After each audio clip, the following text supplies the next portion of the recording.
Hello everybody, my name is Memo, this is my channel FancyMemo, and welcome back to my channel, and welcome back to List Week. Unfortunately, this is the last video of List Week. I know, it's sad, I'm crying too, but we're ending things off on a bang, because today I will be talking about my top 50 albums of 2022. We already got through all the bad stuff, the worst songs and albums of the year. We talked about the top 50 best songs of 2022 yesterday. Check out my playlist that has all 50 songs on it. Link in the description below. Yeah, I'm gonna go through my top 50 albums of the year. But before I do that, if you've been enjoying this week, please subscribe to my channel. I would appreciate that. Also check out my socials, my Instagram, Twitter, TikTok, all in the description down below. And before we do the top 50, I'm going to quickly go through some honorable mentions since I'm not doing an honorable mentions video this time. So some honorable mentions: Joji with Smithereen, Drake and 21 Savage with Her Loss, Jane Dawson with Chaos Now, Earl Sweatshirt with Sick, Saba with Few Good Things, Mitski with Laurel Hell, Billy Woods with Ethiops. This album actually came out in 2021, but I discovered it in 2022. Looking back by Los Retros, if I knew about them in 2021, they would have definitely been in my top 20. And if I was doing an EPs of the year list, my EP of the year would have been She Her Black Bitch by Doechii. I really love that EP. It's definitely my favorite of 2022. Now that we got all of that out of the way, let's talk about the best 50 albums of the year 2022 in my opinion. So we're gonna speed run the first half, and then I'll talk a little bit more when we get to the second half. Well, yeah, let's go. At number 50, we got Death Fame by Quali Chris. 49 is Cuco's Fantasy Gateway. 48 is Rina Sawayama with Hold the Girl. Number 47 is Quavo and Takeoff's Only Built for Infinity Links. Rest in peace, Takeoff. 46 is I Never Liked You by Future. Number 45 is Metro Boomin's Heroes and Villains. 44 is Charli XCX Crash. Number 43 goes to Red Veil with Learn to Swim. 42 goes to IDK with Simple. 41 goes to Vince Staples with Ramona Park Broke My Heart. Number 40 goes to Salt with 11. 39 goes to EARTHGANG with Ghetto Gods. 38 goes to AG Club with Imposter Syndrome. 37 goes to Joe with Decide. Number 36 goes to Rap Ferreira with 5 to the Eye with The Stars. Number 35 goes to Boldy James and Real Bad Man with Killing Nothing. Number 34 goes to Benny the Butcher with Tana Talk 4. Number 33 goes to Toby Lou with Non-Perishable. Number 32 goes to DOMi and JD BECK with Not Tight. Number 31 goes to 070 Shake with You Can't Kill Me. Number 30 goes to FKA Twigs with CAPRISONGS. 29 goes to BROCKHAMPTON with TM. And 28 goes to BROCKHAMPTON again with The Family. 27 goes to Westside Boogie with More Black Superheroes. And just outside of the top 25 at number 26 is Conway the Machine, God Don't Make Mistakes. Top 25, we're halfway there. At number 25, I've got Absol with HERBERT. Long awaited album, but I think the wait was worth it. Great album, can be very vulnerable at times. Impressive work. Number 24 is Joey Badass's follow-up to 1999, 2000. Great follow-up in my opinion. I was actually pleasantly surprised with how well that turned out. Number 23 goes to Pusha T with It's Almost Dry. Not as great as Daytona, but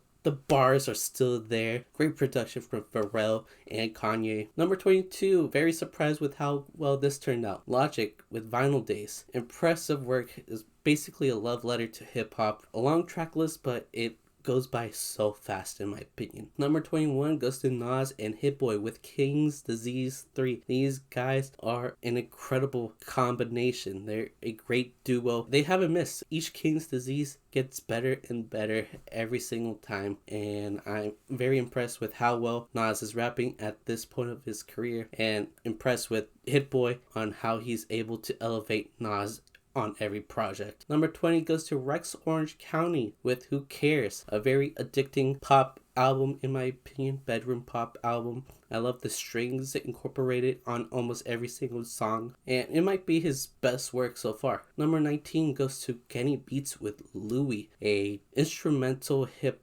hop album dedicated to Kenny Beats' dad. It is a beautiful project, very nice to listen to, and Kenny Beats is just proving that he is one of the best producers in the game right now. 18 goes to Wise Blood with And in the Darkness Hearts Aglow. One of the most beautiful albums I've listened to this year. Definitely need to check out her other work because this is great. Number 17 goes to Freddie Gibbs with Soul Sold Separately. He is working with multiple producers on this album, and although each song does have its own little different flavor, somehow the album experience is still cohesive. It flows nicely, and even though he's going for a little bit of a mainstream appeal at some points, it's still Freddie Gibbs. He's still gonna deliver with some great bars, great flows, and of course great music. Number 16, I got SZA with SOS. It is a flawed project. I don't think this album has a cohesive feel. There's some duds in the track list. SZA is definitely making risks, but I don't think all the risks are working on this project yet. Even though it has so many flaws, I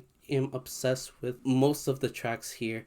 I think SZA's voice is amazing. Her writing is great. She's very charismatic. She is just an incredible vocalist, and this album is amazing. I love it a lot, even with its flaws. Number 15 goes to Black Thought and Danger Mouse with Cheat Codes. I never thought they would work together, but now I'm hoping that they work a lot more together. Just great hip hop. There's a lot of great features. The production from Danger Mouse can be a little quirky at times, but it's always fire.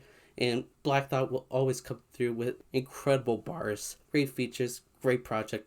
Love it a lot. At number 14, I got Lupe Fiasco's Drill Music in Zion. This album grew on me a lot. Lupe is proving that he is still one of the best lyricists out now. The production on here bangs, and there's several bangers on this track list, and I did not expect that at all, but there's some great songs here. It's an impressive body of work. 13 goes to Black Midi with Hellfire. This is the first time I've ever listened to Black Midi, and I love this album. It's very chaotic, and even though it's at some points it sounds like it's just random noise, when you really truly listen to the music, there is always a purpose for everything they're doing. I love the vocalists in this band. I think they're great. It's a fun time. Great rock album. Number 12 is probably one of the most underrated rap albums released this year, and that is Michi Darko's debut album, Gothic Luxury. Michi Darko from Flatbush Zombies fame came out with his debut, and I think it's truly one of the best projects out. I love how cinematic the album feels. The production is dark and gloomy, just like Michi's lyricism. I've always loved his voice and how he performs. There's some great features on this album as well. This album was definitely slept on. I think nobody talked about it, and I wish more people did. So if you haven't listened to it already, please do. And just outside of my top 10, at number 11, I've got Gemini Rights by Steve Lacy. Probably my most replayed album of the year. I think Steve Lacy elevated his sound further with this project. I think his voice is amazing. I love the production, the bedroom pop style production on this thing. There's some great hits like Bad Habit, of course, and yeah, it's a very addicting project. I can't say enough good things about it. Top 10, top 10, top 10, top 10. At number 10, I've got Denzel Curry with Melt My Eyes, See Your Future. Great project. I don't think it's his best album. I must say that right here, right now, because I know a lot of people are claiming this is the best, but Denzel, it's just such a great artist. I feel like he has other projects better than this one, yet it's still in my top 10 of the year. So if that doesn't tell you how talented this man is, I don't know what will. I love more mature writing on this album. He might not be as energetic as before, but he's still coming across with some powerful rapping over some interesting instrumentals. It's a little chaotic. He's playing with a bunch of different soundscapes, some mainstream sounds, some aggressive sounds, but overall I think the album's great. It's mature, and I can't wait to see what Denzel does next. At number 9, it's a huge surprise for me. Smino with Love for Rent. I've heard Smino's features in the past, some of his songs in the past. He's never been an artist I've ever been excited to listen to. I've never disliked him. I've never disliked his contributions to music, but he's never really have done anything for me to want to listen to him until now, until Love for Rent. I heard it was good. I decided to check it out. Man, what an incredible album. I love how warm the production is. The warm feeling throughout this album is amazing. It's like perfect for the winter time. Smino's voice is incredible. He's an amazing vocalist. I love how he just plays with his voice, making different types of voices, whether he's rapping or singing. The features on this album is incredible as well. And yeah, I think this is slightly underrated as well. I think Smino got a classic in his hands. At number 8, it's the Queen, Beyoncé with Renaissance. I have a confession to make. This is the first Beyoncé album I've ever listened to. I know, shocker. And yeah, I quickly fell in love. I know this isn't anything she's ever done before. It's a house dance album. But man, this album is incredible. Incredible. It's very infectious and fun and sexy. I love it a lot. It's a good time. Beyonce's just having fun, and when I listen to it, I'm having fun. It's just a fun time. That's all I can ask for. A fun time while listening to music. What's better than that? Alright, number 7 goes to The Weeknd with Dawn FM. Hot take here. Dawn FM might be his best album. It's definitely better than After Hours in my opinion, even though I love After Hours, but Dawn FM just hits different. I feel like it's a bit more mature. It's a little more thought out. I love the death theme throughout this album. Being transported, I think, into purgatory or out of purgatory. You're basically dead in this album. And listening to the Dead radio station hosted by Jim Carrey. But yeah, it's incredible. There's some amazing, beautiful synth pop on this album. Addicting songs, and I think of all his albums, it might be the most cohesive sounding. It's a fun listen as well. This one's definitely a winner in my eyes. Number 6 goes to JID with The Forever Story. Man, impressive album. I've always thought Jid was gonna be one of the best rappers out ever since DiCaprio 2, and he continues to make me proud by dropping an amazing project last year. Basically throughout every song here, there's like a beat switch, several flow switches. He just goes insane on every track, but he's also like actually saying stuff. He's not doing a lyrical miracle type of rapping. He's actually got something to say, whether it's about family or fame. Jid has something to say, and he tells his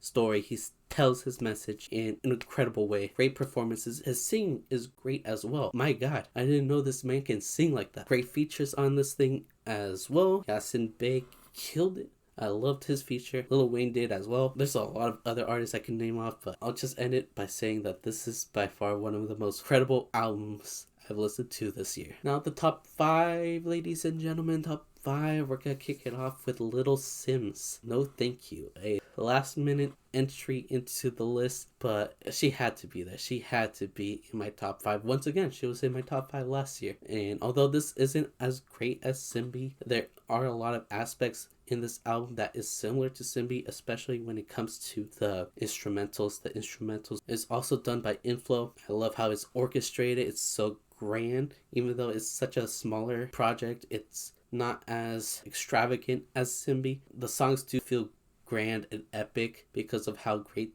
the instrumentation is. And plus, Lil Sim's rapping is always incredible. I refuse to believe anybody who will claim that Lil Sims is not at least top 5 best rappers right now, because I can't name a lot of rappers better than Simbi. Maybe Kendrick, if you want to count Nas, Black Thought, okay, maybe. You can't tell me that Drake is better. You can't tell me that J. Cole is better. You can't tell me that any of the Griselda boys are better. Maybe Conway, but I'll still take Lil Sims. Lil Sims is such an incredible rapper. She is a one-of-a-kind talent. Definitely one of the best rappers in the game. Not just in the UK. Not just best female rapper.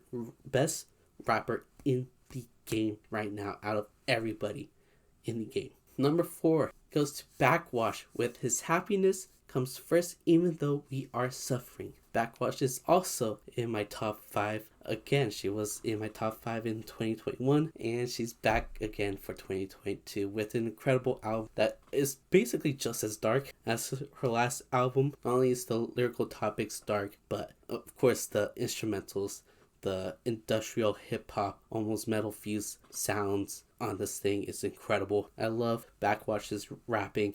I think she is one of the best rappers as well. She can out-rap your favorite rapper, in my opinion. But what's different between this project and her last project is that there's a lot more beautiful moments in this album, especially the last track. The last track is very needed because it ends things off on a very hopeful note, something that is not really prevalent throughout Backxwash's music, and I think it's very needed. You listen to Backxwash and you just want to feel bad for it, but after listening to the last track, I felt good. I felt happy for Backxwash, and I'm just want the best for Backxwash. So I hope she continues killing it. She is an incredible artist. I'm a big fan, and I can't wait to see what Backxwash does next. It's not for everybody. It's a little scary, kind of gothic. There's points where it's like devilish screaming, but if you can handle stuff like that, then please give it a listen because it's incredible. At number 3, I got Ghais Guevara with There Will Be No More Super Slave. This is my favorite experimental hip-hop album of the year. I think this project is insane. I'm glad I discovered Ghais Guevara this year because he's an amazing talent, amazing producer, and I think the sampling on this album is boundary pushing, it's forward thinking, it is creative, the production is incredible. He sampled Silk Sonic, he sampled SpongeBob, he sampled the PlayStation startup sound. He is rapping his ass off on every track, going 100 miles per hour, rapping about freeing his homie. He's political at points. He talks about love at a point. He covers a lot on this album. It's a fun listen. It's incredible. There's a lot going on, and I love it a lot. It's definitely a very underrated album. Probably the most underrated this year. But if you know about it, you know how great this album is. But if you don't know, you gotta know. Listen to this album. It's incredible. There's a reason why it's in my top 3 of the year. Alright. Number 2. Who could it be? Who could it be? None other but Kendrick Lamar with Mr. Morale and the Big Steppers. An incredible double disc album. This double disc album is where Kendrick finally doesn't try to tackle the world's issue. Instead, he's tackling his own issues. Going to therapy is basically the theme of this album. He goes to therapy and uncovers all the things that has happened to him and basically explains why he is who he is, why he ended up like this. He raps about his past a lot and how that made him be who he is today. And at the end of the album, after uncovering all these things that has plagued him throughout his life, he realizes that he doesn't have to be our savior. He does not have to be trying to save the world. All he's got to do is take care of himself, and that's what should matter to him. Yes, this album can be controversial at times, but as I said in a TikTok review, music is art, and I think the purpose of art is to evoke emotion. And I think with the controversial decisions he made and other ideas that he's made in this album, he evoked emotion as he should, because this is an art piece. This is a beautiful art piece that I hope more people appreciate, because I honestly think, another hot take, get ready, this is Kendrick's second best album. To Pimp a Butterfly, right there, To Pimp a Butterfly is his best album in my opinion. Mr. Morale is his second best album in my humble opinion. I know not a lot of people would agree. That's my opinion. I love this album. Has a lot of replay value for me, which is kind of funny because a lot of people said this album has no replay value, but I love listening to it. Mirror is one of my favorite Kendrick songs of all time. Love it a lot. But yeah, that's not my number 1. My number 1 goes to, let me pull it out, Black Country New Road, Ants from Up There. This is my album of the year. Yeah, you can't name me an album that was taken care of with a lot of passion. There was a lot of care going into this album, within the instrumentation, within the lyricism. Every lyric on here is poetic. Every instrument here had a purpose. Everything here was taken care of with so much care. You can really tell by listening to it. Plus, I'm sad that he is no longer in the band, but he left on a high note because, man, he came in singing his heart out with so much passion. There's so much despair in his voice at times, so much emotion, and I can't thank him enough. This album is incredible. This album was there for me for some tough moments that happened in my life in 2022, even though I want to say it's the saddest album out there, or I related to a lot of the things in this album. The passion alone hit me in an emotional level, so I can't thank this band enough for how incredible this album turned out. And it's definitely an album that I will be listening to for years and years. I'll be sharing with my kids, my grandkids. It could be very dense, there's a lot to decipher, a lot of sounds that aren't the most pleasant to the ear, but at the best moments, it's very beautiful and serene. I can't think of a better album than this one. Released in 2022, there's nothing better than this, in my opinion. So Black Country New Road not only took Album of the Year, but they also took Song of the Year. It's the first time I've ever done that, have the same artist, or band in this case, win both of those categories. But I love the music they made this year. They did an incredible job, and I can't thank them enough. I'll leave it there. Thank you guys for listening. Thank you for checking out my list week. I know it's a little late, you know, mid-January or whatever, but I love doing this every year. I was in vacation, so I couldn't do it earlier, but I'm glad I did it, and I hope you enjoyed list week, even though it was shorter than usual. But yeah, if you enjoyed, please subscribe. That would be great. Also, check out my socials, my Instagram, Twitter, TikTok. That would also be great. But yeah, I'm done here. So if you like the video, makes sense, right? Comment down below, what is your favorite album of the year? If you like music related content like this, please subscribe, since that is what I do here. I promise to be uploading a lot more this year. I have a lot of ideas in my head. I have new equipment, new setup. I'm excited for the future of this channel, and I hope you are too. So thank you for sticking around, if you've stuck around. But that's it. So thank you guys for watching. I love you guys. Goodbye.